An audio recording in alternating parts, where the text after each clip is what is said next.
yang kedua nih, gimana Bang? Datang nggak sih? Begini ya, sebagaimana juga sudah diberitakan di media kan, bahwa klien kami tidak dapat menghadiri pemeriksaan di Polres Jakarta Selatan dikarenakan masih dalam kondisi pemeriksaan kesehatan di luar negeri, tepatnya di Malaysia. Jadi kondisinya itu seperti apa Bang? Sehingga tidak bisa Parah ya? datang ke Untuk tanah air. mengenai kesehatan beliau, apa penyakitnya, kita juga belum dapat dari ini. Tapi juga kita sudah sampaikan kepada kanitnya bahwa nanti kita akan melampirkan surat-surat kesehatannya di dalam pemeriksaannya. Nah, agenda Abang kesini itu melakukan meminta permohonan penundaan atau seperti apa? Ya, kita minta penundaan. Sampai kapan Bang? Ya paling lama ini seminggu inilah kita minta penundaannya. Tapi respon pihak kepolisian sendiri seperti apa mungkin? Menerima nggak sih? Pada dasarnya Ibu Kanit tadi juga bilang kita akan tetap dalam prosesnya walaupun ini permintaan penundaannya ya kita ini kan aja ya, beliau sih ngasih kesempatan, cuman ya nggak bisa lama-lama juga karena ada proses hukum yang akan dijalani. Artinya dalam waktu dekat dong harus datang juga ke Polres, karena kan pihak penyidik juga waktunya terbatas, mungkin udah meluangkan untuk harus datang gitu. Ya kita sama-sama berdoa aja sih biar Pak Halilintar juga kesehatannya pulih kembali dan bisa mengikuti proses yang ada. Berarti minggu depan itu belum orang yang datang ya, tapi hanya berkas bukti kesehatan pemeriksaan aja ya? Kalau bisa sama orangnya. Ya. Bang, berarti pemanggilan pertama dan kedua nggak menyerahkan surat kesehatan itu? Belum Bang. Karena kan kita juga baru dapat yang kabar kalau dia Kamera Bang. karena dia di Malaysia lagi ada proses pemeriksaan kesehatan gitu. Untuk mengenai penyakitnya apa yang dia ini ya kita belum dapat juga. Nanti kita pasti kasih tahu lah. Kita lampirin juga nanti ya. Berarti ini 2 kali panggilan, 2 kalinya tidak hadir ya Bang? Atau gimana Bang? Iya, 2 kali nggak hadir sih. Cuman kan alasannya kita udah sampaikan juga di atas, di mana ada beliau lagi ini memeriksa kesehatan dia. Gitu. Responnya di atas gimana tadi Bang? Respon sih seperti biasa sih.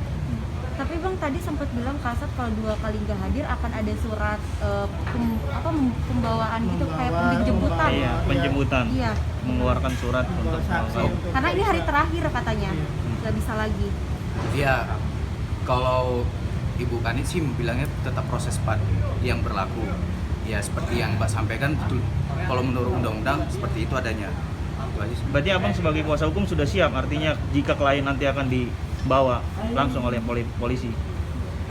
Kembali lagi, kita sama-sama mendoakan secepatnya klien kita bisa datang ke Indonesia untuk melakukan proses pemeriksaan. Ya jangan sampai lagi klien kita dipanggil paksa atau dijemput gitu. Emangnya sakitnya seberat apa sih sampai nggak bisa pulang ke Indonesia sendiri? Kalau itu belum tahu kita Bang. Pasti disampaikan Pak. Bang, tapi maksudnya minggu depan udah dipastikan surat dari keterangan dokter tuh udah datang ada atau gimana? Insya Allah Pak, insya Allah. Bang, Estimasi tapi hari apa Bang? pihak penyidik ada hubungi langsung ke Pak Halilintar sendiri untuk menanyakan kondisi, ada nggak? Belum. Tapi kan kita kooperatif, kita datang ke sini sebagai kuasa hukumnya untuk memberitahukan keadaan klien kita. Bang, kemungkinan terburuk nih, ada kan udah 2 kali nggak dihiraukan nih, nggak datang nih. Nah, kemungkinan terburuk kan bisa nanti statusnya mungkin dalam waktu dekat bisa Akan naik berubah karena- menjadi karena tersangka gitu. Apakah sudah siap sebagai kuasa hukum Bang? Makanya kembali lagi seperti saya sampaikan ya, saya juga minta dukungan dan doanya kepada rekan-rekan medianya untuk sama-sama mendoakan klien kami supaya kesehatannya dipulihkan kembali agar dapat melakukan pemeriksaan. Jadi ini aja Mas. Damai nggak sih nantinya? Gimana? Nantinya ada upaya damainya? Kalau upaya perdamaian sih sedang kita melakukan proses perdamaian ya.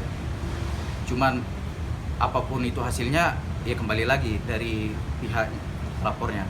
Itu aja. Bang, abang ada komunikasi sama Pak Mufial Asmid, gimana dia menghadapi ini? Apakah dia takut atau seperti apa kok sampai nggak berani datang ke Polres? Klien kita nggak takut sih, klien kita nggak takut. Cuman dia kembali lagi karena adanya gangguan kesehatan daripada beliau, jadi ya tidak bisa datang ke sini. Terus dikarenakan juga adanya COVID, kan adanya ini peraturan-peraturan yang harus dilengkapi kan, berkas-berkasnya seperti hasil rapid atau swab gitu ya kan, gitu aja sih. Ya pada intinya klien kita kooperatif kok, cuman kendalanya masalah kesehatan aja. Beliau di mana Bang? Itu Bukti kan kooperatifnya apa Bang? Artinya bukti kooperatif yang Abang katakan itu apa? Kita sebagai klien, kita sebagai kuasa hukumnya ini hadir. Bang, itu kan diminta artinya udah lama tuh surat rujukan bahwa dia sakit, tapi kayaknya kok lama nggak mengeluarkan. Kenapa bang? Kayak terkesan menunda-nunda, Oh enggak memperlambat Pak. proses. Jadi gini Bang, penyidikan. kalau secara proses hukum, kalau berkas dari luar negeri, kita harus melalui tahapan-tahapan di mana adanya ini, melalui diplomat perwakilan Indonesia yang ada di Malaysia gitu. Mungkin susahnya dari situ. Nah, lanjut. Ya, makanya kita pasti akan nyampaikan apa penyakitnya. Nah, perihal urusan surat menyurat itu dari pihak klien yang mengurusnya sendiri atau menyuruh abang sebagai kuasa hukum? Enggak dong, dari sananya nanti dari rumah sakitnya itu pasti dikeluarkan. Nah, kan nggak bisa sembarangan masuk seperti surat-surat biasanya Mas, harus ada izin-izinnya. Nah, izin-izinnya itu lagi ditempuh Mas. Bang, kemungkinan minggu depannya itu estimasinya hari apa mungkin keduanya? Ada kepastian nggak mungkin? Kapan akan dipanggil lagi? Agendanya jam berapa? Kalau itu sih tergantung klien kita sih. Mungkin kalau Tuhan mengizinkan 2-3 hari lagi beliau bisa pulang dengan keadaan sehat, kita pasti datang ke sini, pasti dong. Ini kan. Karena kan pintu 24 jam untuk kita buat laporan. Oke. Oke.